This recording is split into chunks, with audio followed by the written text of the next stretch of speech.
তুমি ডুবাইয়া ভাসাইতে পারো, ভাসাইয়া কিনার দাও কারো।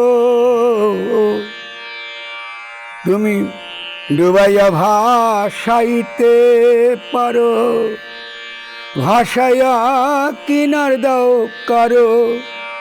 রাখো মারো হাত তোমারো, রাখো মারো হাত তোমারো। তাইতে দয়াল ডাকি আমি, বাদশাহ আলম পানা তুমি, বাদশাহ আলম পানা তুমি, বাদশাহ আলম পানা তুমি। আমি এটা দিয়ে শুরু করলাম কেন, একটু শুরু করে আমি গান নিয়ে কথা বলবো। সেগুলো বাংলার যে ভাবের যে জগৎ, সেখানে কিন্তু আল্লাহ সবসময় বর্তমান, সুরের মধ্যে বর্তমান। ফলে এই যে বাংলা, একে তো আপনি নতুন করে আর খতনা দেওয়ার দরকার নেই, ওতে সারাক্ষণ আল্লাহর প্রেমী মত্ত আছে। এই মত্ততার সহজ মানে হলো যে আপনি ভাবের জগতে সুরের মধ্য দিয়ে সবসময় তার সঙ্গে একটা সম্পর্ক, মানে নিত্য সম্পর্কে থাকা, যাতে আপনার নৈতিক জীবনটা সবসময় এই গায়েবের প্রেরণার দ্বারা আপনার অনুপ্রাণিত থাকে।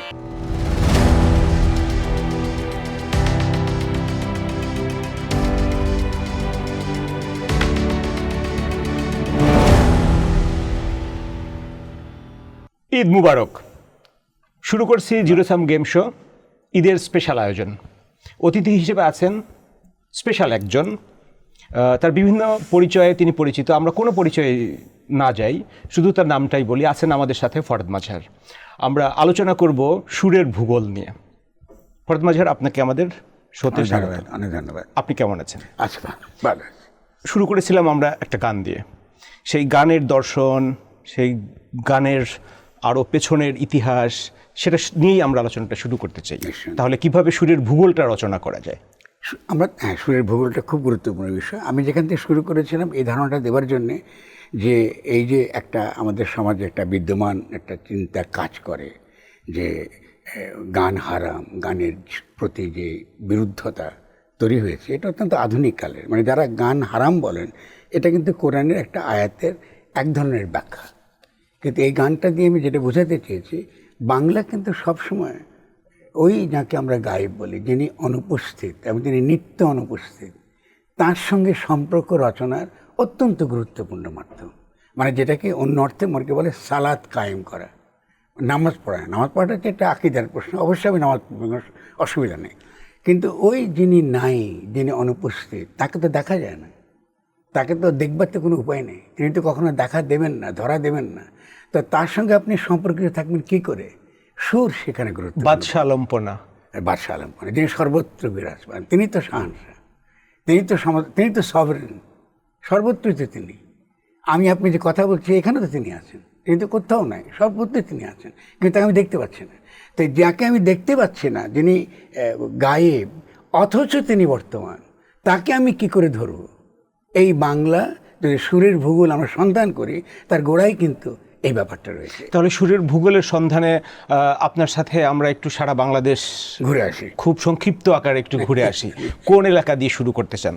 পূর্ব, পশ্চিম, উত্তর, দক্ষিণ, টেকনাফ থেকে তেঁতুলিয়া, আপনি যে এলাকা থেকে শুরু করতে চান? প্রথমত আমরা এভাবে ভাবি, সুরের ভূগোলটা রচনা করার পদ্ধতি নিয়ে তো খুব গুরুত্বপূর্ণ একটা ইস্যু। আমরা কী করে এটাকে, এই ভূগোলটাকে আমরা কী করে কল্পনা করব?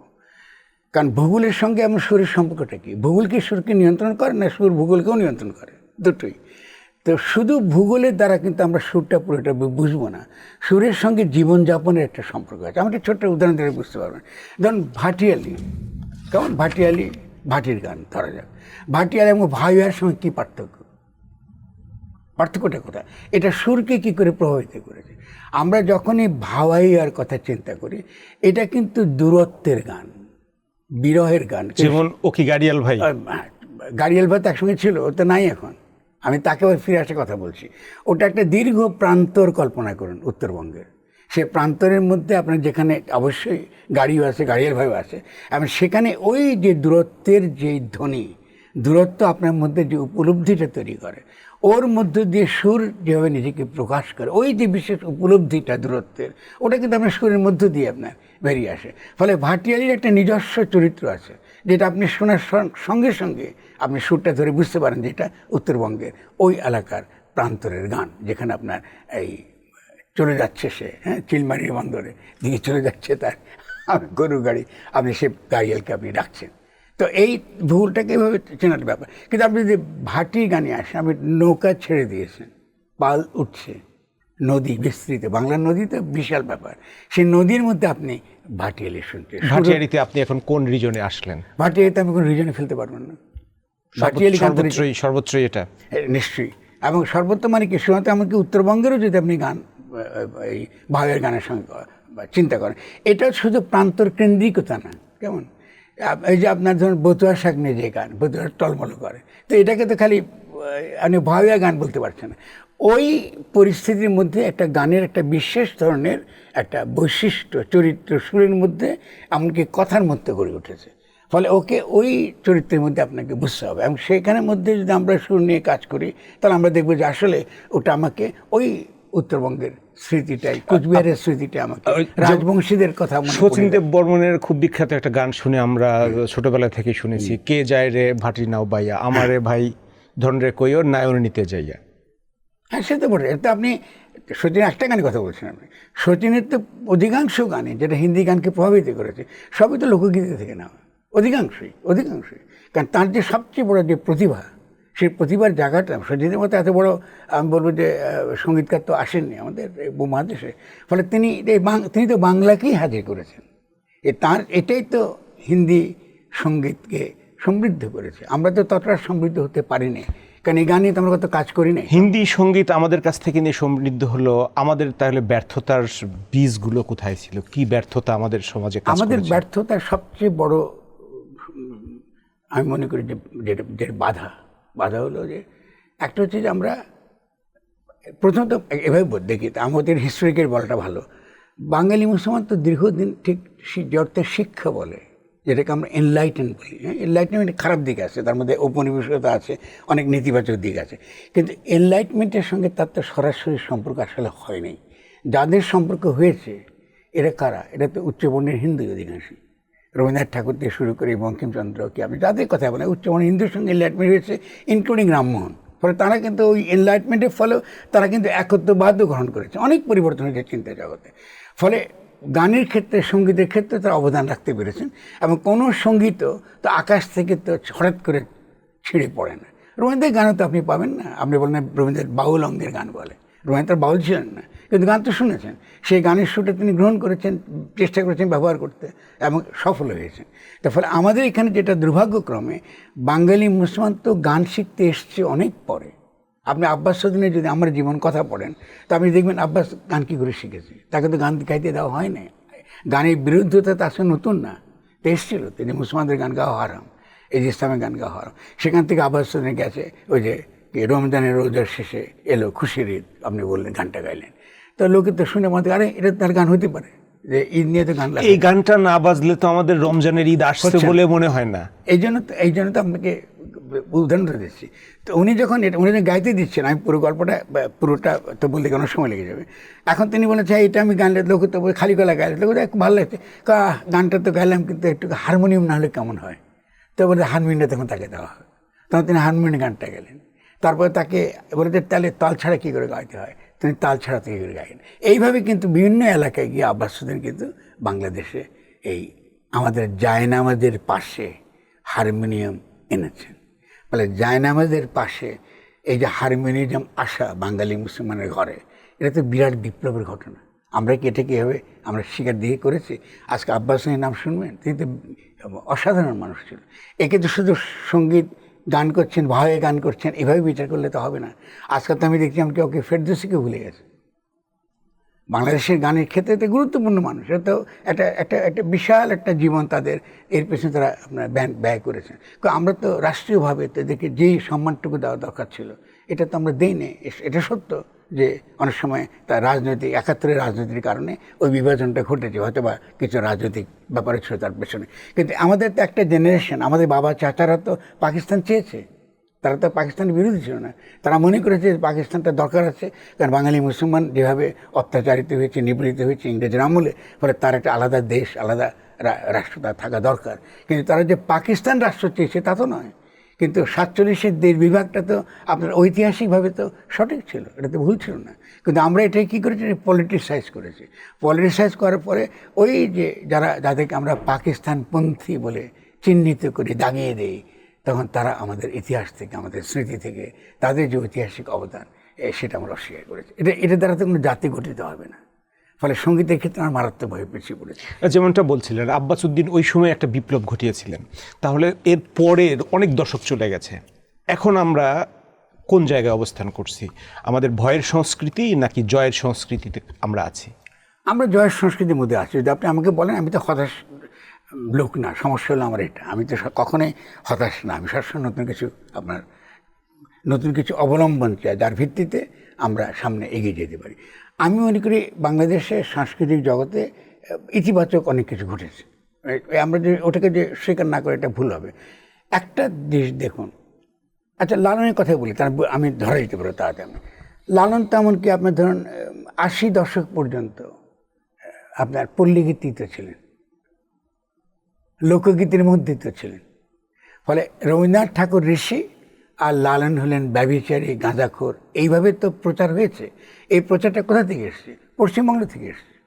কারণ তাদের যে রাজনীতি, সেই রাজনীতির মধ্যে তো বাঙালি মুসলমান সমাজের মধ্যে কোনো মহৎ ব্যক্তি আবির্ভাব হতে পারে, এটা তো চিন্তার অগম্য। ফলে আপনি যখন লালনকে ব্যভিচারী বলেন, লালনকে আপনি গাঁজাখোর বলেন, আপনি যখন ওই যে সিনেমা বানান লালনকে নিয়ে, এই অনুমানের ভিত্তিতে করেন। কিন্তু কেউ কিন্তু গিয়ে দেখে না লালন আসলে কে ছিল, সে আদৌ গাঁজা খেত কিনা, বা ইভেন লালনের ঘরের মধ্যে গাঁজা খাওয়াটা আদৌ নিষিদ্ধ কিনা। সকল প্রকার নেশাদ্রব্য তো হারাম। কিন্তু এইভাবে কিন্তু আমরা এদেরকে কী করেছি, আমরা তাদেরকে আনার চেষ্টা করেছি। কিন্তু ধীরে ধীরে তো ফরিদা পারভিনের গায়কের মধ্যে দিয়ে লালন তো উঠে এলো শিক্ষিত মধ্যবিত্তের গানের জগতে। ফরিদা কবে উঠলো? বেশি দিনের কথা তো না। ফলে ফরিদা পারভিনের গায়কীকে, ফরিদা পারভিন এখানে নজরুলসঙ্গীত গাইতেন, বিভিন্ন গান গাইতেন। একসময় তিনি হঠাৎ করে মকসুদ আলী শাহের কাছে তার গানটা শিখেছেন, গানটা গাইলেন, লালনের গান গাইলেন। তো লালনের গান ওই তাঁর গায়কীর মধ্য দিয়ে যেভাবে আমাদের মনকে স্পর্শ করলো, এই প্রথম আমরা বুঝলাম যে আমরা একটা নতুন ভাবুকের সন্ধান পাচ্ছি। এবং যেই ভাবুক শুধু একজন গীতিকার নয়, একজন সাধক, এবং বাংলার সাধনার জগতে, ভাবের জগতে, দর্শনের জগতে উনি অত্যন্ত গুরুত্বপূর্ণ একজন মহাপুরুষ। কিন্তু আজও কি তার স্বীকৃতি আছে সত্যিকার অর্থে? নাই তো। তারপরেও ধরুন এর আগে আমাদের যে উপদেশের সরকার আমলে কী হয়েছিল, অ্যাটলিস্ট তাকে আমরা জাতীয় একজন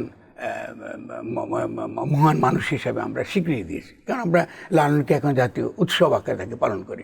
তো রবীন্দ্রনাথ, নজরুল, লালন আমরা পেয়েছি, কিন্তু এখনই কি পুরোপুরি পেয়েছি? পাইনি তো। কারণ এখন প্রচুর ভুল ধারণা আছে সমাজের মধ্যে। তার গানের ব্যাখ্যার অনেক রকম নেতিবাচক ধারণা। গানের ব্যাখ্যা প্রসঙ্গে বলছিলেন, যদি লালনেরই আপনি খুব প্রচলিত আছে আমাদের সমাজে, অলমোস্ট সবাই জানি, এরকম কোনো একটা গানের যদি আপনি একটু ব্যাখ্যা করেন। লালনের প্রচলিত গানের মধ্যে আপনি যদি আমরা যেমন শুনে থাকি, পাখি কখন জানি উড়ে যায়, একটা গান আছে ফরিদা পারভিনের কণ্ঠে, এরকম আমি প্রচলিত গান যেটা গ্রহণযোগ্য ওটা করে তো লালনকে পুরো বুঝবেন না। প্রচলিত গান তো একরকম, তার গানের সুর আপনাকে আকৃষ্ট করে। বা আপনি যখন বলছেন ওই যে আরশিনগর, আমি সেটা বাড়ির পাশে আরশিনগর, সেটা পশ্চিম বর্ষ করে, আমি তাকে একদিন না দেখলাম তার। তো এটা তো আপনার ফিলোসফির গান, এটা তো শুধুমাত্র যে আপনি একটা আধ্যাত্মিক গান তো না। লালন কোনো আধ্যাত্মিক গান লেখেন নাই, প্রথম কথাটা পরিষ্কার করা দরকার। বাংলা ভাবের জগতে আধ্যাত্মিক বলে কিছু নেই। এটা আধ্যাত্মিক শব্দটা কিন্তু বানানো শব্দ, ইংরেজি স্পিরিটের অনুবাদ করে আমরা আধ্যাত্মিক করেছি সংস্কৃত ভাবা থেকে। শব্দটা কিন্তু ভাব, হয়ে ওঠা, ভূ থেকে ভাব, আমি হয়ে উঠছি, এটাকে আমরা বলি ভাব গান। অনেক এলাকায় এটাকে বলে শব্দ গান। ফলে আধ্যাত্মিক গান বলে কোনো গান নেই। এটা আমাদের অনুবাদের সমস্যা, অনুবাদ আধুনিকদের সমস্যা। কারণ আধুনিকরা জগৎকে দুভাগে ভাগ করে, সেকুলার এবং আধ্যাত্মিক। এটা পাশ্চাত্য থেকে পাওয়া। আমাদের এখানকার যে চিন্তার জগতে এরকম কোনো বিভাজন নাই। এটা খুব সিম্পল ব্যাপার, আমি সহজ করে বলে আশা করি আপনার এই গানটাতে ভাবের কথা যদি একটু বলতেন। আমি এটা বুঝি বলি, এটা কেন্দ্র করি, তাহলে আমি তো তাড়াতাড়ি ধরতে পারবো। প্রথম দেখুন, জগৎকে আমি যখন দেখি, আমি দেখছি, তা আমি যখন জগৎ দেখছি তখন দেখছি আসলে কে? আমি। তা আমিটা কে? ও তো আমার ভেতরে আছে, আমি তো দেখছি। কিন্তু আমি যখন দেখতে পাচ্ছি, আমি যখন মারা যাই, আমি আমাকে ছেড়ে চলে যায়। ওই যে পাখি কখন যেন উড়ে যায়, আমাকে ছেড়ে সে চলে যাচ্ছে। তাহলে আমার লাশের সঙ্গে, আমার দেহের সঙ্গে আমার আমির একদিকে বিচ্ছেদ আছে, অন্যদিকে আমি কিন্তু আমি হয়ে বর্তমান থাকতে পারি, দেহ সম্পন্ন হয়ে। এটা খুব গুরুত্বপূর্ণ বুঝতে পারা। আমি হতে পারি, আমি এখন কথা বলতে পারছি আপনার দর্শকদের সামনে, যেহেতু আমি দেহধারী। এখন বাংলা দর্শনের জগতে, ভাবের জগতে দেহ এবং আমির কোনো ফারাক নাই। ফলে আপনি যখন বলেন যে এটা দেহতত্ত্বের গান, এরকম কোনো আলোচনা নাই, মানে সাধকদের জীবনে কোনো আলোচনা নাই। দেহতত্ত্ব মানি আমি তত্ত্ব, আমি তত্ত্ব মানি দেহতত্ত্ব, কারণ দেহ ছাড়া তো আমি নেই। আপনি যদি দেখেছেন নাকি, দেখলে আমি ঘুরে বেড়াচ্ছি বাতাসে, ঘুরে যাচ্ছে না। তো এখানে এই যে আমির কথা, গানটা সম্পর্কে আমি উল্লেখ করলাম, এই আমার মধ্যে বাস করছে। আমি জগৎ দেখছি কেমন, কিন্তু আমি বুঝতে পারছি আমার আমিকে আছে। কিন্তু আমি যখন আমিকে তাকাতে যাই, তাকে তো আমি খুঁজে পাচ্ছি না, আমি খুঁজে পাচ্ছি না, সে তো আমার সঙ্গে আছে। আমিকে, এটার যে ফিলোসফিক্যাল মানে খুব সহজ। আমি যখনই আমিকে আমার বিষয় করি, আমার জ্ঞানের বিষয় তৈরি করি, তখন আমিকে আমি দুই ভাগ করে ফেলি। এক আমি দ্রষ্টা, যাকে কখনোই দেখা যাবে না। আরেক আমি কেমন দর্শনের বিষয়, যাকে আমি দেখছি, উপলব্ধি করছি, বিচার করছি। সে আমির সামনে, যে আমি যে কর্তা, জ্ঞানকর্তা, আমির সামনে সে জ্ঞানের বিষয়, অর্থাৎ আমি যে দর্শক, দর্শনের সামনে সে দর্শনের বিষয় আকারে হাজির আছে। তো এই যে ফারাকটা, এই ফারাকটা আপনি কখনোই মোচন করতে পারবেন না, এটা তো একটা আপরিয়া। এই যে বিভাজনটা, তারই গান, কেমন, যে গানটার কথা আমি বলছি। ঘরের পাশে আরশিনগর, এটা একটা আয়নার মতন, আমি দেখতে পাচ্ছি সে আছে, কিন্তু তার সঙ্গে আমার কখনোই যোগ হচ্ছে না, তাকে ধরতে পারছি না। সে সবসময় আমার বিচারের বাইরে। আমি যে সজ্ঞান, আমি যে জ্ঞানের কর্তা হতে চাই, এবং আমি কেউ জ্ঞানের বিষয় বানাতে চাই। তো লালন বলছে, তো এই আমিকে তো জ্ঞানের বিষয় বানাতে পারবেন না, ও তো সবসময় জ্ঞানের বাইরে থেকে যাবে।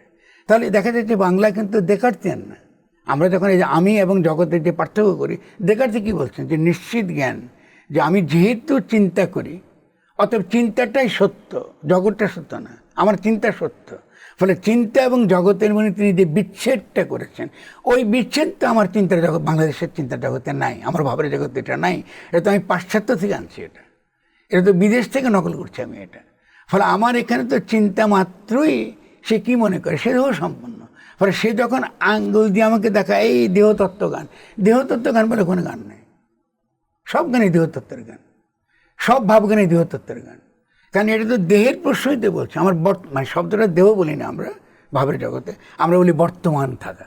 মানে আপনি কী করে বর্তমান আছেন, আপনি দেহ ধারণ করে আপনি বর্তমান আছেন। ফলে আপনার যে কোনো গানই তো দেহ সম্পন্ন গান। তো দেহকে আপনি আলাদা করবেন কী করে? এখন আমাদের এখানে দেহ এসছে, পাশ্চাত্যে কিন্তু দেহ আসেনি, পাশ্চাত্যে এসেছে বস্তু এবং চেতনা, ওইভাবে সে ভাগ করেছে। তো আমি তার যেই বিভাজন, এই বিভাজনের যে মানদণ্ড অনুসরণ করে আমি যদি আমার নিজের যে গান, সঙ্গীত, ভাবের জগৎ, দর্শনের জগৎ, জ্ঞানের জগৎকে বিচার করতে বসি, তখন তো আমি ভুল করবই, আমি তো বুঝবো না। ফলে আমাদের এখনকার যে লড়াইটা, এই লড়াইটা সে কারণে একটা নতুন আবিষ্কারের লড়াই, যে কারণে আমি আপনার সঙ্গে সঙ্গে রাজি হচ্ছি যে এই ধরনের একটা বিষয় নিয়ে কথা বলতে। কারণ এটা শুধুমাত্র গানের ভূগোল আবিষ্কার করার ব্যাপার না, এটা আমাদের নিজেদেরকে আবিষ্কার করার বিষয়। লালন নিয়ে কথা বলছিলেন, লালন নিয়ে কেউ কেউ বলে থাকেন বা বিতর্ক করে, লালন কি বাউল ছিলেন বা লালন ফকির ছিলেন, একটা বিতর্ক চলে। আবার এখন যদি আপনার কাছে আমি জানতে চাই যে লালন আমাদের বর্তমান সময়ে কতটা প্রাসঙ্গিক? 100%। লালন ছাড়া আপনি কিছু করতে পারবেন না। যদি ব্যাখ্যা করবেন কেন? একটা ব্যাখ্যা করেছে, আমাদের পাশ্চাত্য জ্ঞানতত্ত্বকে আপনি যদি চ্যালেঞ্জ করতে চান এবং বিশ্বে যদি আপনি দাঁড়াতে চান, তাহলে লালনকে তো লাগবেই। আমি একটু আগে যে ব্যাখ্যা করলাম, আপনার যে আমি আপনার ভেতরে বাস করছে তাকে আপনি কী করে চিনবেন? ফিলোসফিতে যদি একটা বড় ধরনের কাজ করতে চান, আপনি দেকার্তকে সমালোচনা করতে চান, আপনি কান্টকে সমালোচনা করতে চান, আপনি হেইডিগারকে সমালোচনা করতে চান, আপনার কিন্তু সমালোচনা পর্যালোচনা করবার, ক্রিটিক করবার যে ফাউন্ডেশন, এটা তো আপনার ভাবের জগতে আছে। আপনাদের নতুন করে তো আবিষ্কার কখনো আমাদের কি ক্লাসরুমে যারা ভবিষ্যৎ প্রজন্ম হিসেবে আসতেছে, নতুন প্রজন্ম, তাদেরকে এভাবে লালনকে কি পরিচয় করে দেওয়া হচ্ছে? না, পরিচয় তো নাই। আমাদের ক্লাসরুমের কথা বলতে সে আরও অনেক সেটা শিহরিত হতে হবে ভয়ে। কারণ আপনি তো আমাদের তো চিন্তার যে চর্চা করার বিষয়, এটাই তো নেই সমাজে। দৈন্যতা, চিন্তার বিকাশটা কী করে ঘটে? চিন্তার চর্চার মাধ্যমেই ঘটে। আমরা তো মতকে চিন্তা বলি, মত তো চিন্তা না, মত তো চিন্তার বিরতি। আমি যখন কথা বলে একটা সিদ্ধান্ত গ্রহণ করি, তখন ওই সিদ্ধান্তটা একটা মত, তো সেই মতটা সত্য হতে পারে, মিথ্যে হতে পারে, সমস্যা নেই। কিন্তু এটা তো চিন্তার বিরতি। আমার ওই মতটা আমার এখন কাজে লাগছে। আমি বললাম যে এটা একটা চায়ের কাপ, এটার মধ্যে একটা কফি আছে। এই মতটা যখন আমি দেখছি, এটার সঙ্গে সত্যেরও সম্পর্ক নেই। আসলে এটা কি চায়ের কাপ? আপনি সায়েন্টিস্টকে জিজ্ঞাসা করে, সে বলবে এটা চায়ের কাপ।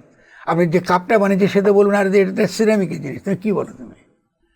তারা সত্য ব্যাপারটা তো আমরা ব্যবহারিক। আপনি এটাতে চাও খেতে পারেন, অন্য কিছু করতে পারেন। ফলে আপনি তো এটাকে করছেন কেন? যেহেতু এটা ব্যবহারিক যখন জায়গায় দেখছেন, তখন তাকে আপনি চায়ের কাপের আকারে আপনি দেখছেন। আমি ধরে নিয়ে একটু কফি খেতে গেলাম, নাকি সে খুব ব্যবহারিক। হাইপোথেটিক্যালি একটা প্রশ্ন জিজ্ঞেস করি। না, এটা শেষ করি, এটা ছোট্ট শেষ করি। এটা খুব গুরুত্বপূর্ণ। এখন এর মানে কি এটা খালি চায়ের কাপ, এর খালি কফির কাপ, তা তো না। তার আরও অনেক সত্য আছে। শুধু তাই না, এখন এই সত্যটা ইম্পর্টেন্ট যে বসে আপনার দর্শক দেখছে, চায়ের কাপটা আছে, আমরা সাজিয়েছি, সেও কিন্তু এক ধরনের একটা ভাবগত একটা আনন্দ পাচ্ছে যে এটা একটা পরিবেশ তৈরি হচ্ছে। ফলে সত্য সম্পর্কে ধারণা তো দেখা যাচ্ছে এখানে বেশ প্রশ্নাত্মক। সত্য সম্পর্কে আমাদের যে অনুমান, এটা তো প্রশ্নাত্মক।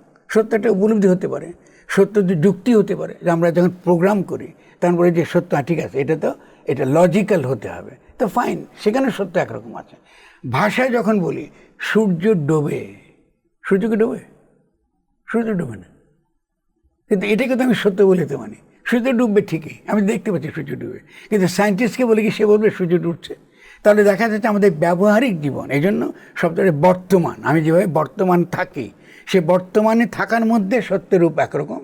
আর সত্য যখন আমি অনুসন্ধান করি, তখন তাকে আরও বুঝতে চাই, আরও ভেতরে ঢুকতে চাই, তখন সত্যের রূপ আলাদা। তখন সেই দরজাটা ভেঙে আপনাকে ঢুকতে হয় যে আমি যা দেখছি এটাই সত্য না, এর বাইরেও আরও সত্য আছে। ফলে তাকে আমি ঢুকবো। এই তো দর্শন এই কাজটা করে। ফলে আপনি যে প্রশ্নের শুরুতে করেছেন, আমাদের এখানে চিন্তা এত দুর্বল কেন? যেহেতু আমাদের এখানে ধরেই নেওয়া হয় দর্শন চর্চাটা খুব খারাপ জিনিস, দর্শন চর্চার কোনো লাভ নাই, এটা ভাবুক আকাশের দিকে তাকায় যারা চিন্তা করে। দর্শনে পড়লে চাকরিও পাওয়া যায় না, হুইচ ইজ ট্রু। আর দর্শনে ওই বা দুর্ভাগ্যক্রমে দর্শনে ওই ছেলেগুলাই যায় যারা আর অন্য কোনো ভালো ডিপার্টমেন্টে যারা সুযোগ পায়। এইটাই কিন্তু এক নম্বর হওয়া উচিত। আপনি যদি জাতি গঠনের চিন্তা করেন, তাহলে জাতি গঠনের ক্ষেত্রে সবচেয়ে প্রধান যেটা আসবে সেটা দর্শন। তার মধ্যে গণিত থাকবে, ঠিক আছে, তার মধ্যে আর্টিফিশিয়াল ইন্টেলিজেন্স থাকবে। আর্টিফিশিয়াল ইন্টেলিজেন্স দর্শন থেকে তৈরি হয়ে গেছে, প্রপোজিশনাল লজিক থেকে আরম্ভ করে আপনি যাকে অ্যালগোরিদম বলেন, গণিতের যে সম্ভাবনা, সে গণিতের সমান বিচারের মধ্য দিয়ে তো আপনি এই জায়গায় গেছেন। তার আগে তো আপনার ভাষার বিচার হয়েছে, বড় বড় আপনার যারা কী বলে, যারা এই কী বলে গ্রামার নিয়ে, ব্যাকরণ নিয়ে কাজ করেছেন, কেমন সেখান থেকে আমরা এখন খুব অতি সহজে অনুবাদ করতে পারি। কেমন আর্টিফিশিয়াল ইন্টেলিজেন্স জায়গায় চলে গেছে, এটা অসম্ভব একটা গত 2 দশকে একটা বিশাল উল্লঙ্ঘন ঘটেছে। তা আমরা পারি নাই কেন? আমরা কেন পারি না? যেহেতু আমাদের নিজস্ব অ্যাসেটগুলোকেই আমরা আসলে চিনতে পারিনি বা মূল্যায়ন করতে পারিনি। যেমন লালনের কথা বলছিলেন, তেমনি জীবনানন্দ দাশের কথা বলা হয়। জীবনানন্দ দাশকে এক সময় তার সময়ে তাকে তো কবি হিসেবেই স্বীকার করা হতো না, কিন্তু এখন যারা আমরা ইউরোপের আলবার্ট কামু বলি, এদের যখন দর্শনগুলো পড়ি তখন দেখি জীবনানন্দের সুরিয়ালিজমের সাথে এখানে একটা সঙ্গতি আছে। আমি হাইপোথেটিক্যাল যে প্রশ্নটা করতে চাচ্ছিলাম সেটা হচ্ছে, লালন যদি বাংলার না হয়ে লালন যদি ইউরোপের হতো, তাহলে লালন নিয়ে তখন মানে কি বলে, ইউরোপের অবভিয়াসলি গ্লোবাল একটা ইন্টেলেকচুয়াল পরিণত হতেন তিনি, তখন কি আমরা তাকে তখন সমীহ করতাম? ঠিক আছে, কিন্তু ইউরোপে লালন হতো না। আমি এটা মজার প্রশ্ন করছিলাম, ইন্টারেস্টিং। কারণ ইউরোপে যখন প্রিন্টিং টেকনোলজি এসছে এবং রিজন এসছে, রিজন হলো সত্য নির্ণয়ের একমাত্র পদ্ধতি, যুক্তি। সেখানে কিন্তু লালন আসতো না। লালন আসবার আগে আমাদের এখানে জগতে যে ধারাগুলো ছিল হাজির, সেই ধারাগুলো ছিল কি ছিল? প্রথমে ছিল তন্ত্র। ইউরোপের তন্ত্র সেভাবে ছিল না। তন্ত্র মানে দেহর জ্ঞান, দেহ সম্পর্কে আপনার উপলব্ধি। এই উপলব্ধি যে আপনি বিশ্ব ব্রহ্মাণ্ডের সঙ্গে যুক্ত, আপনি বিচ্ছিন্ন একটা খণ্ড জিনিস নন। ফলে বিশ্ব ব্রহ্মাণ্ডকে যদি বুঝতে চান, এমনকি গ্রহ নক্ষত্রের যেই গতি, তার যে পরিবর্তন, তার যে প্রভাব আপনার দেহে পড়ছে এবং আপনার মনের গঠনের ক্ষেত্রে সেই ভূমিকা রাখছে, ওটাও তো আপনাকে ভাবতে হবে। সেখান থেকে একটা দেহতাত্ত্বিক যে চিন্তা, মানে দেহকেন্দ্রিক মানুষের যে অন্বেষণ, সেটা তো অবশ্যই বাংলায় অত্যন্ত সমৃদ্ধ ছিল এবং এখনও সমৃদ্ধ। কিন্তু এটা একটা সেন আমলে এটা একটা খারাপ জায়গায় গেছে, ভয়ানক ব্যভিচারের দিকে চলে গেছে। তান্ত্রিক মানে হলো মেয়েদের শরীর ব্যবহার করা তুরীয়ানন্দের জন্য। মেয়েদের শরীর ব্যবহার করছে কী জন্যে? দেহের নামে আমি এটা তুরীয়ানন্দ পেতে চাই। তাহলে সেন আমলে তো তন্ত্রের যেই একটা অধঃপতনটা ঘটেছে, এরই প্রতিবাদে পরবর্তীকালে চৈতন্য এসছেন। চৈতন্য প্রথম সমালোচনা করলেন যে দেহের মধ্যে তো ভগবান নিজেই থাকেন, তো দেহকে যদি আমি উৎপাত করি, তার যদি আমি তাকে অপব্যবহার করি, তাহলে আমি ভগবানকে অপমান করি। তিনি বলছেন যে কি, অন্তরঙ্গে কৃষ্ণ বহিরঙ্গে রাস। আপনি ফিলোসফি ধরার চেষ্টা করেন, বা আপনি যদি বাংলা আরবি ভাষা বলতে পারেন যে আমার ভেতরে আছেন আল্লাহ আর বাইরে আমি দেহ সম্পন্ন আছি। তিনি তো ভেতরে আছেন, কারণ তিনি আদমকে সৃষ্টি করেছেন, তখন তো ফেরেশতাদের সেজদা দিতে বলেছেন। তো নিশ্চয়ই তিনি আমার মধ্যে না থাকলে ফেরেশতাদের সেজদা বলবেন কেন? তো ফলে তিনি আমার মধ্যে আছেন। তাহলে দেহকে নিয়ে আপনি তো কোনো অবিচার করতে পারবেন না। দেহকে তো আপনি ব্যভিচার করার তো কোনো সুযোগ নাই, যদি আপনি রিয়েলি মনে করেন আপনার দেহ একটা পবিত্র জিনিস। তাহলে দেহ যে পবিত্র, তাকে যে আপনার অপবিত্র করা যায় না, এই ধারণাটাই তো আমাদের সমাজ থেকে চলে গেছে। চলে যাবার কারণটি যে এখন যে ধর্ষণ দেখছেন, এখন যে জিনিসগুলোকে দেখছেন, এটা তো সেই নৈতিক শিক্ষা থেকে অধঃপতন। কিন্তু এই নৈতিক শিক্ষাটা আমরা কোথায় পেয়েছিলাম? ওই যে দেহতত্ত্ব থেকে তো প্রথম পেয়েছিলাম। তো কেন আমি পাশ্চাত্য হবে না? কারণ পাশ্চাত্য দর্শনের মধ্যে দেহ নেই। সাংস্কৃতিক পতন। আমি এটা এটা এটা এটা খুব গুরুত্বপূর্ণ, আমি ধরতে পারছেন কিনা। পাশ্চাত্য দর্শন কিন্তু দেহবর্জিত। পাশ্চাত্য দর্শনের যে মূল যে ফাউন্ডেশন দেখাতে থেকে শুরু হচ্ছে, ওখানে দেহ নেই। কান্টের মধ্যে দেহ নেই, হাইডিকের মধ্যে দেহ নেই। দেহ একমাত্র বাংলায় আছে। বাংলাতে দেহ ছাড়া ভাবতে পারে না। ফলে দেহকে বিচ্ছিন্ন করে সে চিন্তা করতে অক্ষম, বা চিন্তা করে না, সে ভুল চিন্তা বলে মনে করে। এই জন্যই বললাম যে পাশ্চাত্যে আপনি ফকির লালন কখনোই আসবেন না। এখানেই যে দেহের সঙ্গে আমির, যে আমি আত্মা কথাটা বলছি না, কারণ আত্মা কথাটা ভুল দিকে নিয়ে চলে যায় আমাদের। ফলে এখানে যাকে আমরা আধ্যাত্মিকতা বলি, এটাও কিন্তু কি দেহের যত্ন। আধ্যাত্মিকতা মানে দেহের যত্ন করছি আমি, একরকম আধ্যাত্মিকতা। আমি খাচ্ছি, ভালো পুষ্টি করছি। তেমনি মনের যত্ন করাটা, এটাও আধ্যাত্মিকতার অংশ।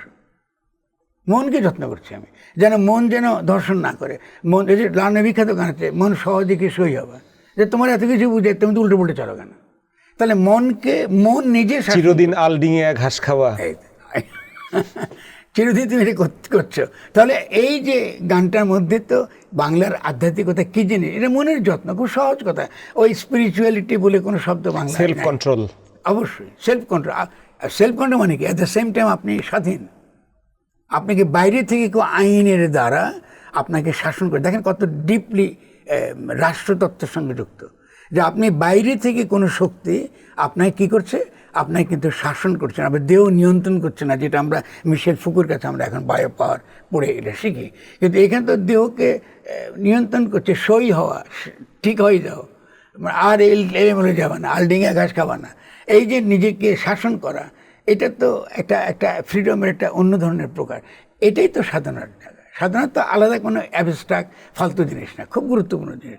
সাধনা মাত্রই চরিত্র গঠনের প্রশ্ন, সাধনা মাত্রই অপরের সঙ্গে সম্পর্ক রচনার প্রশ্ন, সাধনা মাত্রই জগতের সঙ্গে সম্পর্ক রচনার প্রশ্ন, যাতে আপনি ভাবতে পারেন জগতের সঙ্গে আমি কী ধরনের সম্পর্ক রচনা করবো। এই যে আমি গরু জবাই করতেছি, ঠিক আছে, আল্লাহ নামে, ইব্রাহিমের নামে এটা করতেছে। তাহলে রসুল যখন জীবিত ছিলেন, তিনি তো একটা ভেড়া জবাই করতেন পুরো কুরাইশ বংশের জন্য। তো আমাদের এত গরু জবাই করার দরকার আছে নাকি? এত প্রদর্শনবাদের দরকারটা কি? এটা তো আমরা হযরত ইব্রাহিমের জন্য করি, আমাদের ধর্মের অংশ। ফলে অবশ্যই কোরবানি আমাদের দরকার আছে।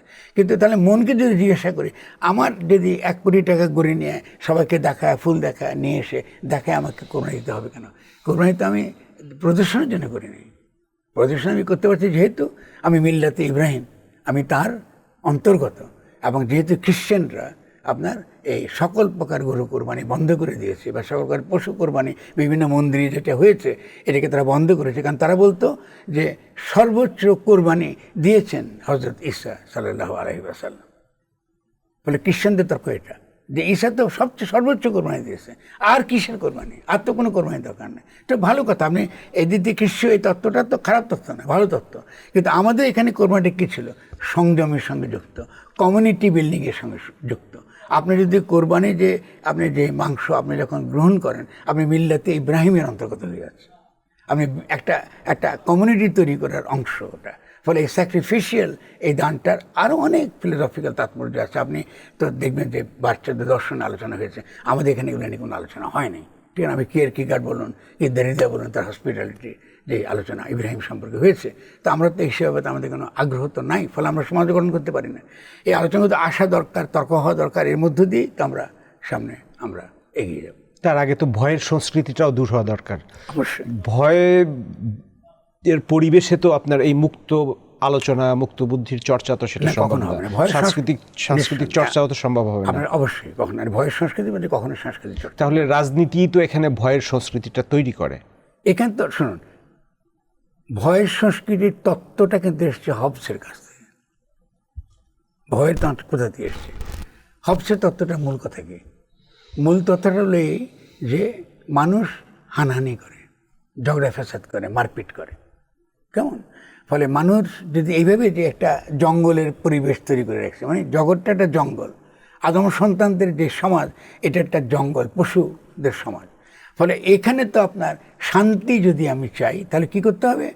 আমাকে আমার স্বাধীনতাটা আমাকে কি করতে হবে? আমাকে এটা দিতে হবে একজন লেভিয়াথান রাষ্ট্রের হাতে, একজন শক্তিশালী আমার উপর যে শক্তি প্রয়োগ করতে পারে এরকম একটা শক্তিধর ক্ষমতার হাতে আমার ব্যক্তির স্বাধীনতা তার কাছে সারেন্ডার করতে হবে এবং সেই আমাকে এই ফাতনা ফ্যাসাদ থেকে মুক্ত রাখবে।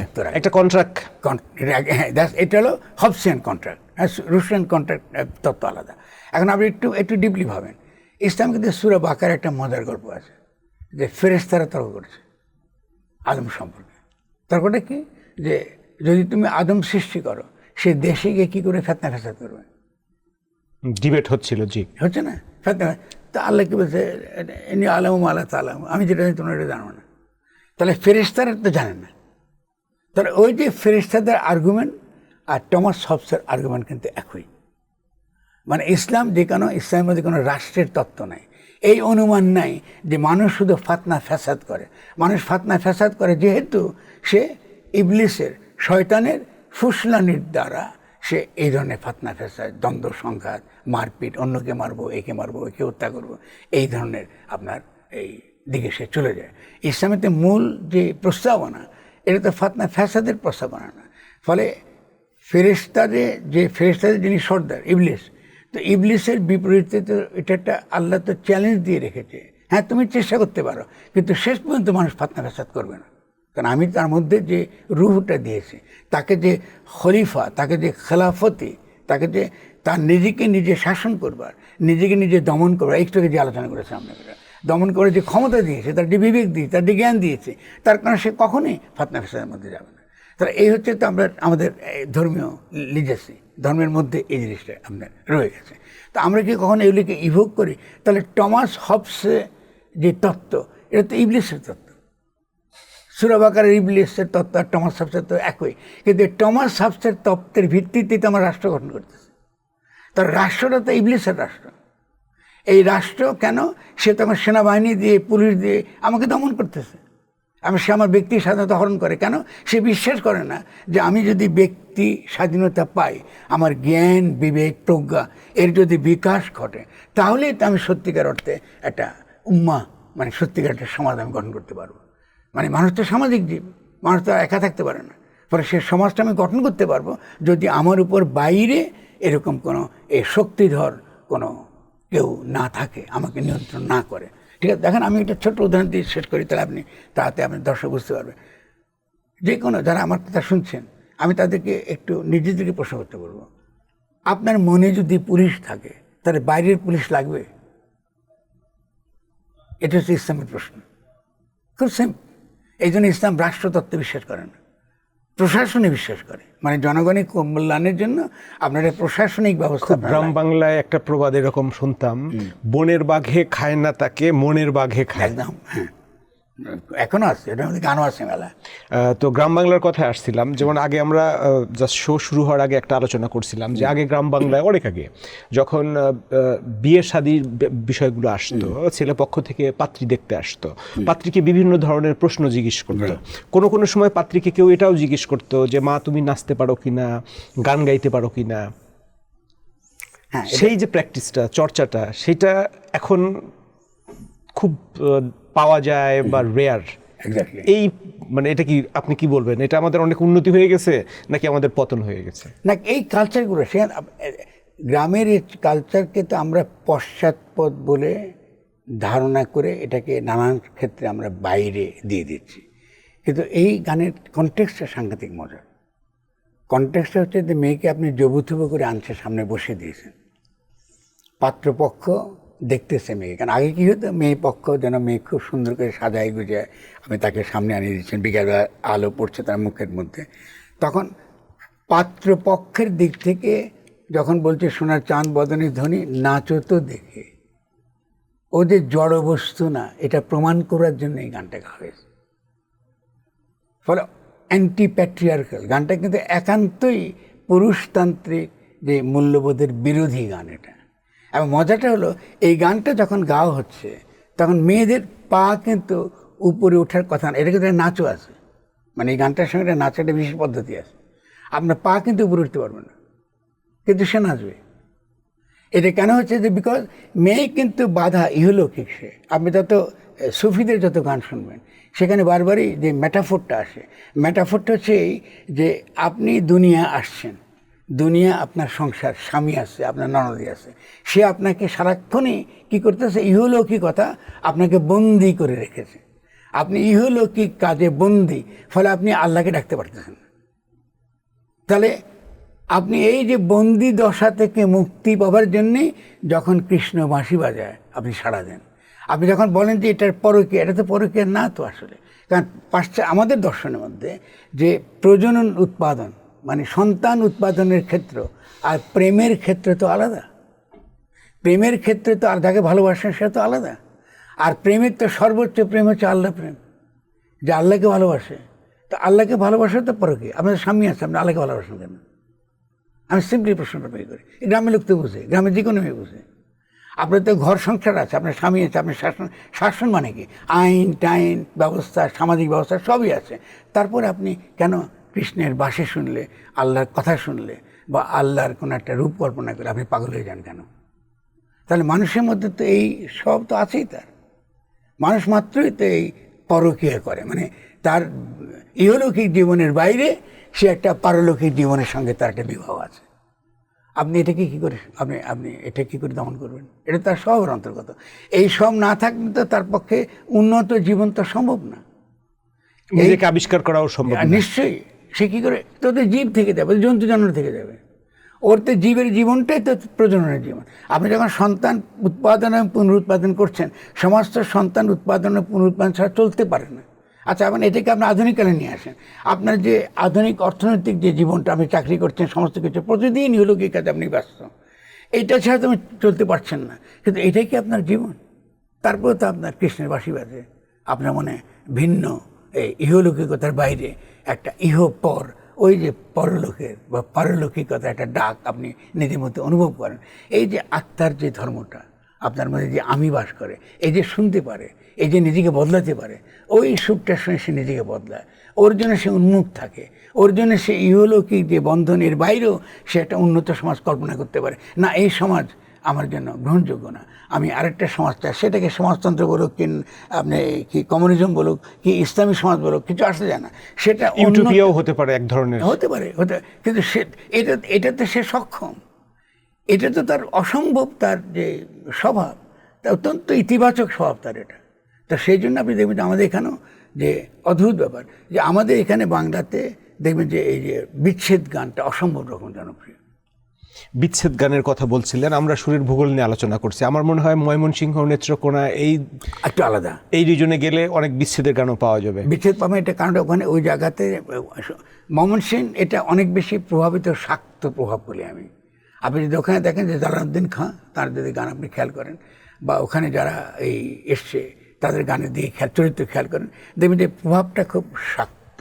এবং ভক্তির যে ধারাটা, এই ধারাটা নদিয়ার চেয়ে একটু আলাদা। আবার আপনি যখন যাবেন এই যে অঞ্চলে কী বলে হাওড় অঞ্চলে, সেখানে আপনি রাধারমণ পাবেন, আপনি ধামাইল গান পাবেন, সেখানে আপনার যে কৃষ্ণকে কেন্দ্র করে মেলা গল্প, মেলা গান আপনি ওকে জায়গাতে পাবেন।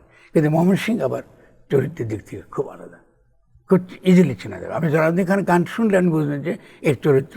আমরা যদি দুজনের চরিত্রটা একটু জাস্ট কোনো গানের কথা দিয়ে একটু ব্যাখ্যা করি, তাহলে বোধহয় আমাদের বুঝতে আরও সুবিধা হবে। জালালউদ্দিন খান একটা গান বলে, তিনি সবসময় থিওলজির ভেতরে থেকে ধর্মতত্ত্বকে প্রশ্ন করেছে।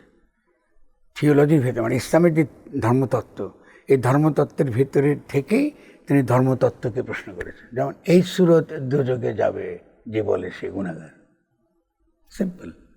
এখন আপনি কেন, আল্লাহ তো তার নিজের রূপে মানুষকে সৃষ্টি করেছে, তো আল্লাহ কী করে আমাকে জাহান্নামে পাঠাবে?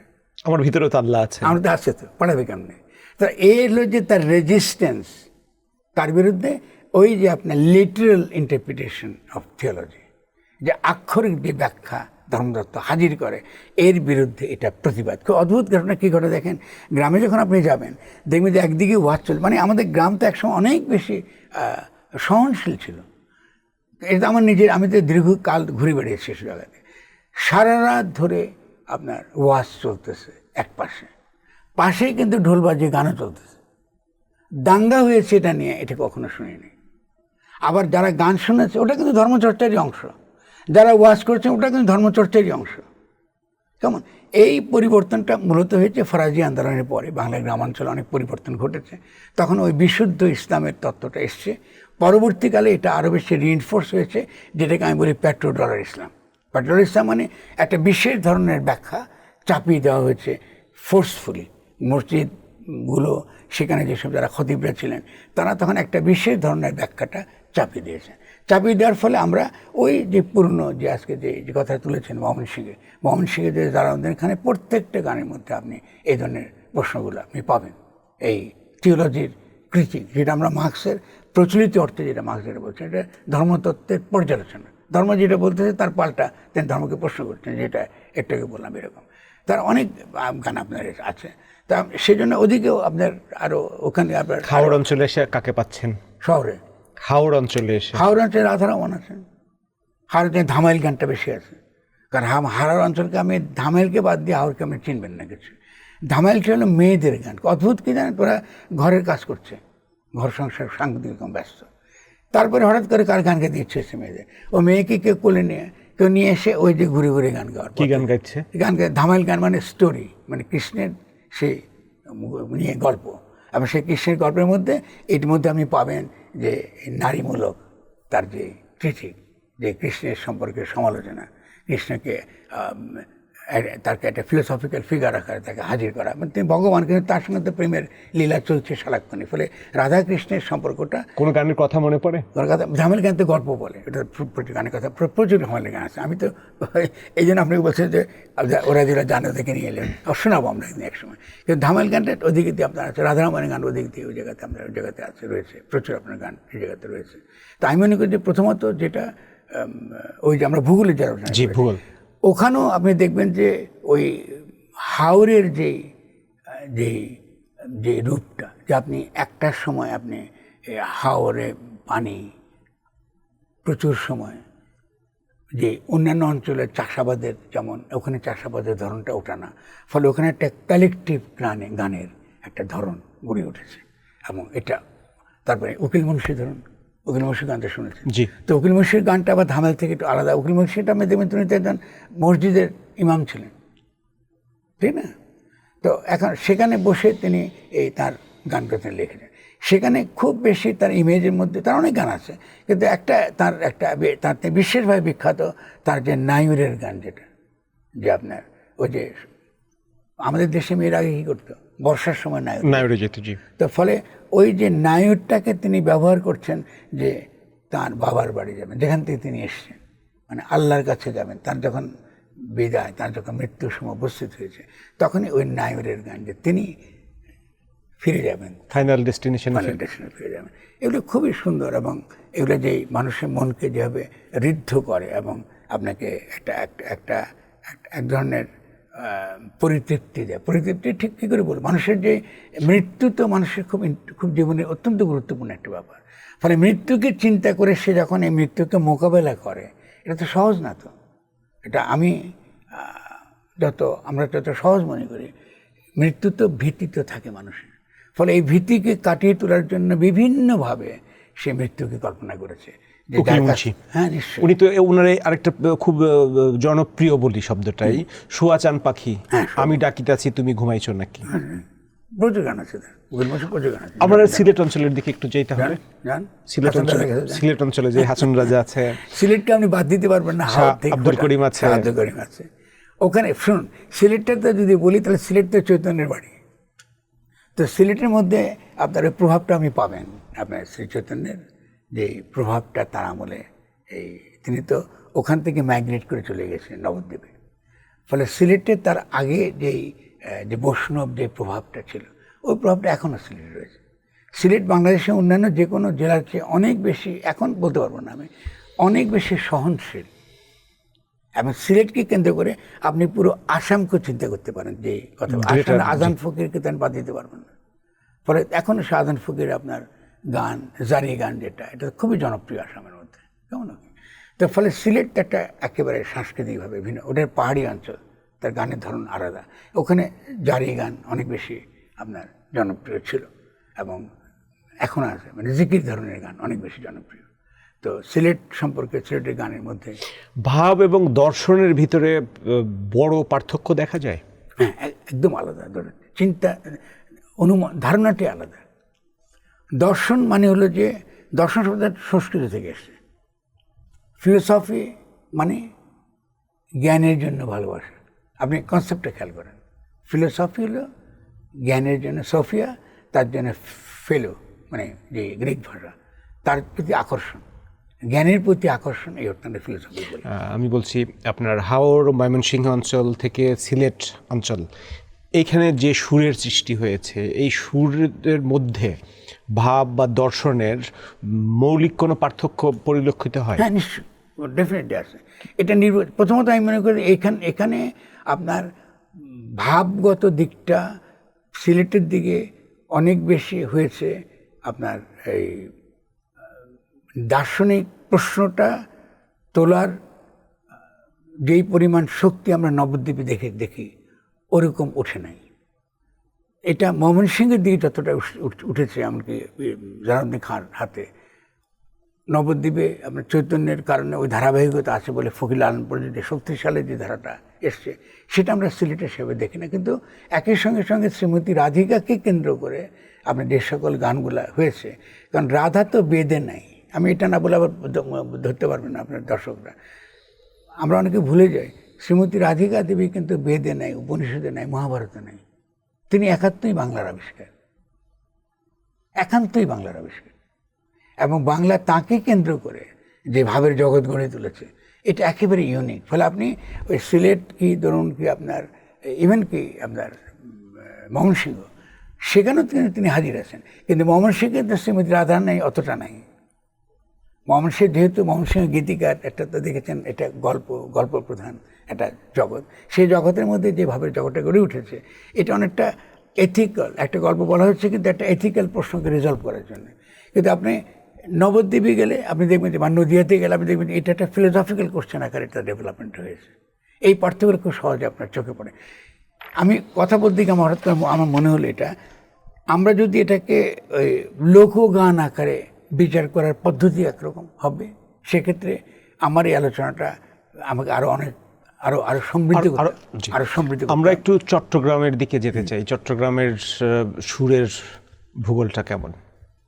কিছু কিছু এলাকার সুরটা তো তার ভাষার সঙ্গে যুক্ত, আমার সুরটা অসম্ভব সুন্দর।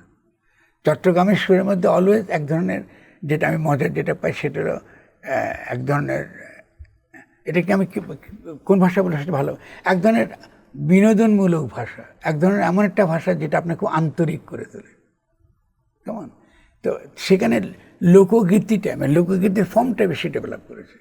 আমরা সেখানে যদি এর আগে যদি আমরা ফিরে যাই, আগে ধরুন আপনার সৈয়দ সুলতানদের আমলে যদি আমরা ফিরে যাই, তারা সেখানে নিশ্চয়ই দর্শনের তো ভাবটা ছিল, কিন্তু তার যে সাংগীতিক প্রভাবটা আপনার চট্টগ্রামে আমার অভিজ্ঞতায় আমি পাইনি। ফলে আমার ভুল হতে পারে এক্ষেত্রে, যেহেতু এক্ষেত্রে আমার যথেষ্ট পরিমাণ গবেষণা দরকার আছে। যেমন ধরুন আপনি সৈয়দ সুলতান একটা খুব বিখ্যাত বই আছেন, ওটা জ্ঞান 34 দর্শনের বই, কিন্তু আপনি চতুর্দশপদীতে লেখা, কিন্তু বইটা কিন্তু দর্শনের। তো সেখানে আমি 4টা লাইন শোনাই, তা আপনি খুব দেখবেন ফিলোসফিতে কত ইন্টারেস্টিং। তিনি বলছেন যে আল্লাহ সম্পর্কে বলছেন, খণ্ডিলে খণ্ডন নাহি, তিনি তো এক, সর্বত্র তিনি আছেন। তো সে এক সম্পর্কে বলছে, খণ্ডিলে খণ্ডন নাহি, তাকে খণ্ডন করলে খণ্ডন হবে না, খণ্ড খণ্ড হয়ে আছে তেই সে কারণ, খণ্ডিলে খণ্ডন নাহি সেই অখণ্ডন, তিনি অখণ্ড। কিন্তু যেহেতু তাকে খণ্ড খণ্ড করা যায় না, তাই কি খণ্ড খণ্ড হয়ে আছে তেই সে কারণ। আমি ফরাজ মাদার আকারে আছেন, আপনি আপনার নামে আছেন, আমরা খণ্ড খণ্ড হয়ে আছি, কিন্তু তিনি আছেন আর কেউ নেই। তাহলে দেখা যাচ্ছে এই যে দর্শনের একটা অদ্ভুত একটা আমরা একটা চূড়ান্ত একটা রূপ দেখছি এখানে, যে তার ধারণা, এটা ইন্টারেস্টিং ডেফিনেটলি, এটা আমরা চিটাঙে দেখি। আমরা শেষ পর্যায়ে চলে আসছি। আমরা একটু একদম গণমানুষের সংস্কৃতি, যেটা ফিল্ম ইন্ডাস্ট্রি নিয়ে একটু কথা বলি। নতুন সরকার ঘোষণা দিয়েছে, আপনার তারা নামও দিয়েছে, ক্রিয়েটিভ ইকোনমিকে তারা আরও বেশি ভাইব্রেন্ট করবেন, শিল্প, সাহিত্য, সংস্কৃতি, আর্ট, এগুলো যেগুলো আছে। তো এই ক্রিয়েটিভ ইকোনমি বলা হয়, ইকোনমির ভাষায় ক্রিয়েটিভ ইকোনমি। আমাদের এখানে গণমানুষের যেটা ফিল্ম ইন্ডাস্ট্রি, আমার ছোটবেলায় আমি দেখেছিলাম প্রায় সারা দেশে 1200 সিনেমা হল ছিল, এখন বোধহয় 20-25টাও আছে কিনা নাই। এবং ফিল্ম ইন্ডাস্ট্রিতে এফডিসিতে যারা যান বিভিন্ন কাজে, তারা বলেন ভিতরে ঘাস গজিয়েছে। এশিয়ার দিকে তাকান এবং অন্য দিকেও তাকান, সব জায়গায় এই ক্রিয়েটিভ ইন্ডাস্ট্রি কিন্তু আপনার আরও বেশি রাইজ করছে, বুম হচ্ছে। মানুষের জীবন জীবিকা, ক্রিয়েটিভিটি, অনেক কিছুই এটার সঙ্গে জড়িত। আমাদের এই পতন থেকে উত্তরণের কোনো পথ আছে কিনা? আমাদের কিন্তু ক্রিয়েটিভ যারা ছিলেন তারা তো কোনো রাষ্ট্রের কাছ থেকে সত্যিকার কখনোই কোনো সাহায্য পাননি, প্রথম কথা। এবং এখনও এই যে স্লোগান সরকার দিচ্ছে, এটা অত্যন্ত ভুল সিদ্ধান্ত। তারা যা আমি শুনেছি, আমাকে যতটুকু আমি দেখেছি, তারা ভারতের এই যে ফিল্ম ইন্ডাস্ট্রিকে নকল করতে যাচ্ছে। তো ক্রিয়েটিভিটি তো আপনি সিম্পলি টাকা দিয়ে কপি করে হবে না, টাকা দিলে ক্রিয়েটিভিটি বাড়াবে না।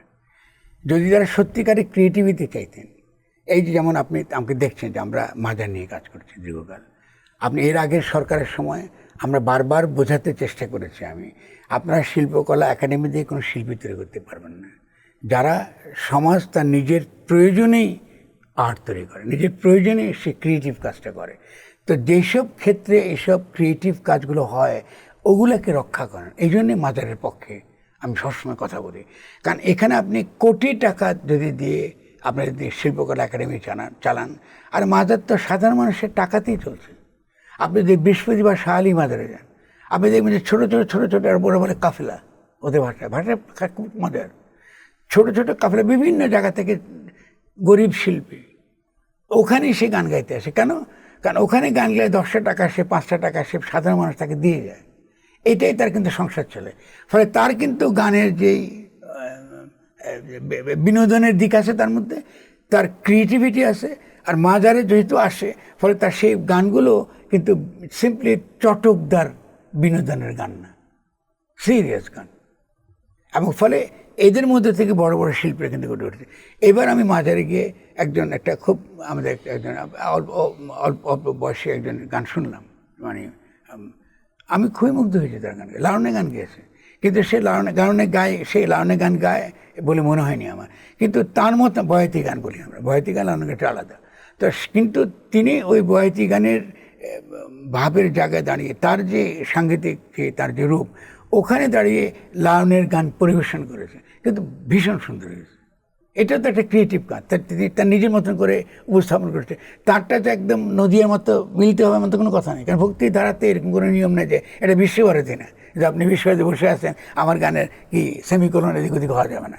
এটা তো সাংঘাতিকভাবে রাষ্ট্রের দায়িত্ব একটা পরিবেশ তৈরি করে দেওয়া, বাধা দূর করে দেওয়া, যেখানে আপনার কোনো চাপ আসছে, থ্রেট আসছে, সেগুলো মোকাবেলা করা, মুক্ত পরিবেশ তৈরি আর করে এই দেওয়া। চিন্তার সবচেয়ে ভয়ঙ্কর দেখছে এটা কমোডিফিকেশন। শিল্প তো কমোডিটি মান, শিল্পের একটা অংশ কমোডিফিকেশন করবে, এটা আমি চাইবে না চাই। কিন্তু ক্রিয়েটিভিটি আপনি লোকে যায়, শিল্পীরাও শিল্পী হয় এটাকে কমোডিটি মানবার জন্য না, তার ক্রিয়েটিভ আর্টস থেকে সেটা কাজটা করে। তার সেই ক্রিয়েটিভ আর্টসকে আপনি সাপোর্ট দেন, এটাকে পণ্য করবার লোক আসে বাজারে, বাজার তো আসেই, আপনাকে আলাদা করে করার দরকারটা কি? আপনি যদি তাকে সাপোর্ট দেন, অবশ্যই আপনি দেখেন, আমি ছোটো কিছু উদাহরণ দিই, খুব ফ্রাস্ট্রেটিং। আমি যখন বিদেশে যাই, আমার ইউরোপের বন্ধু আমাকে প্রায় বলে, দেখো তুমি তো বাংলাদেশের লোক, তো লালন তো বাংলাদেশে, তুমি তো বাংলাদেশ থেকে কেউ আসে না কেন, সবই পশ্চিমবঙ্গ থেকে আসে কেন? এটা তো জেনে, ওই যে আমরা বলছিলাম আমাদের নিজের অ্যাসেট আছে, সম্পদ আছে, আমরা এটার প্রপার ব্যবহার করতে অসম্ভব পারছি না। সম্পদ আছে। আপনি তো আজকে আমরা ধরো, আমি তো আপনাকে ভালো অত বুঝি না, যদি আমরা আজকে ওদেরকে 2-4 জনকে নিয়ে এসে গান শোনাতে পারতাম, আমরা ভবিষ্যতে হয়তো এই ধরনের এটা আরো অনেক বেশি, আরো বেশি আরো ভবিষ্যতে আমরা শুরু করলাম, খুব ভালো শুরু করলাম।